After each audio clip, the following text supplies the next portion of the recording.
Many thanks for joining us. We are starting off our second segment with discussion with our doctor in the house, Dr. Emmanuel Oduware, a Chief Resident, Department of Family Medicine from the University of Benin Teaching Hospital. Doctor, thank you very much for joining us. Thank you for having me. Before we went on the break, we saw a video, the last report before the break, where market women screening, for ahead of the proposed reopening of markets, where they were not complying with the COVID-19 directives. What's your take on that last report?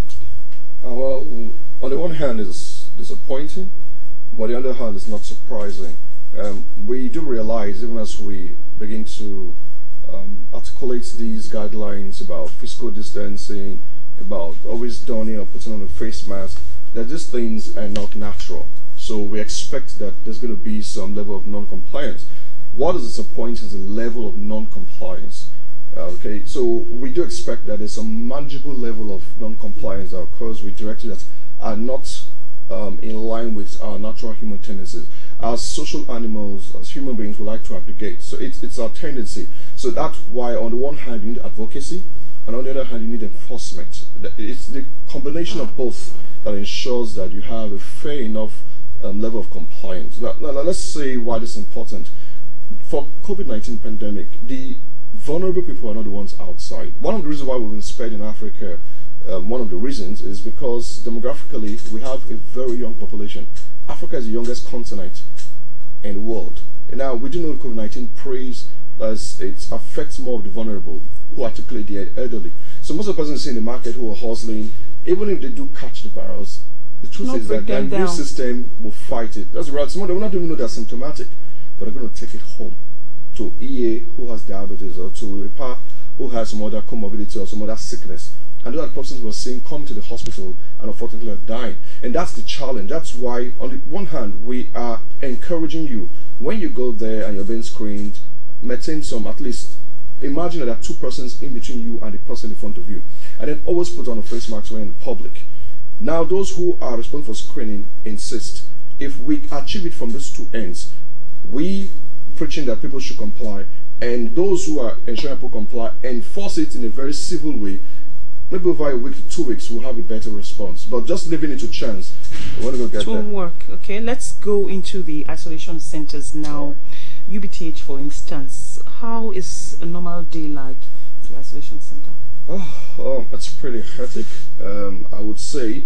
And now, because we're having ramped up community testing, that means unlike before, where we had the Babalawo method, where if you're sick, you come to the hospital, and then there's what we call a case-defining criteria. That means the cluster of symptoms that you present with, if we feel it meets the definition of COVID-19, then that person will be screened. And then in that way, you catch a few, but it'll be very sick people. Now, what the government is doing is what is the evangelical method, which is because we know that we have a lot of community spread, that's person-to-person spread in the community.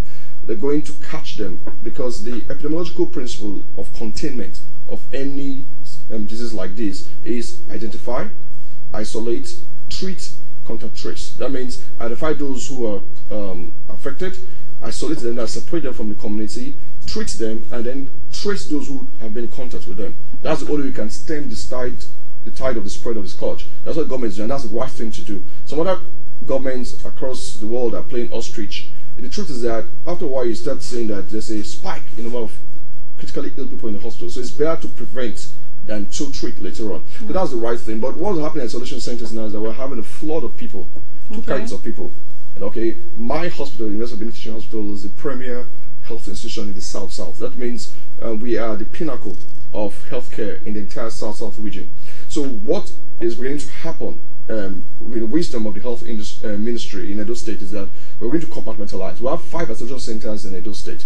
So we know that of the 100% of persons who are affected by COVID-19, 80% will recover without really requiring treatment. That's the reality. Because they are the ones who are likely to be younger, who have no comorbidities, no serious sickness, and immunity can fight it.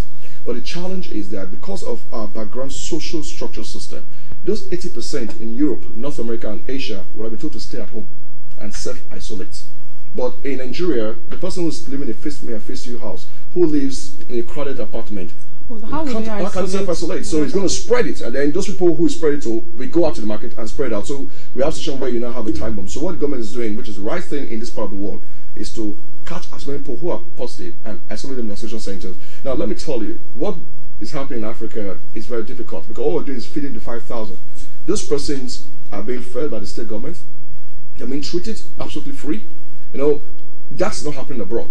Is it 20% of people who are really sick who go to hospitals in Europe, North America, and Asia? But what we're doing is we're trying to catch almost all the 100%. So those who are seriously sick, what the government is doing is to now take those persons to hospitals like UBTH, where we have the manpower to handle them. So in UBTH, we're having the critically ill persons, while in some other centers in those states, you're having more. So when you people say that in Europe, people who have COVID-19, they're on ventilators, you come to Nigeria, they're eating bole and ice cream, it's because we are isolating those who are well, who in Europe would not have been in isolation centers. Okay, so those discharged, they give us hope, like we see you know, in videos making the rounds when they are being discharged. You know, it gives hope to the rest of the population. So how is the atmosphere usually like for you professionals when survivors, you know, get to leave the hospital? It's electric.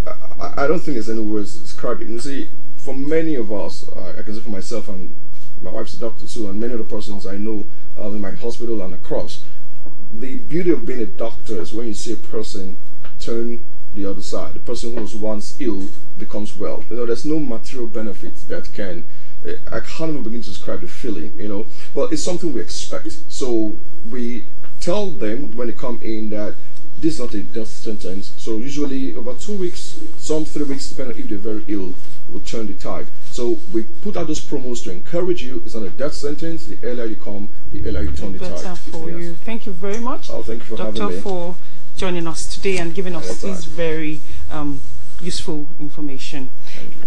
So moving on, the multi-billion naira creative industry in Nigeria is under threat following the outbreak of coronavirus pandemic. In this report, Austin Edomodo examines how key players in the industry are coping with the challenges in Delta State, which is fast becoming the hub of the entertainment in Nigeria. I go sing praises from house to church. I go chop party for every town.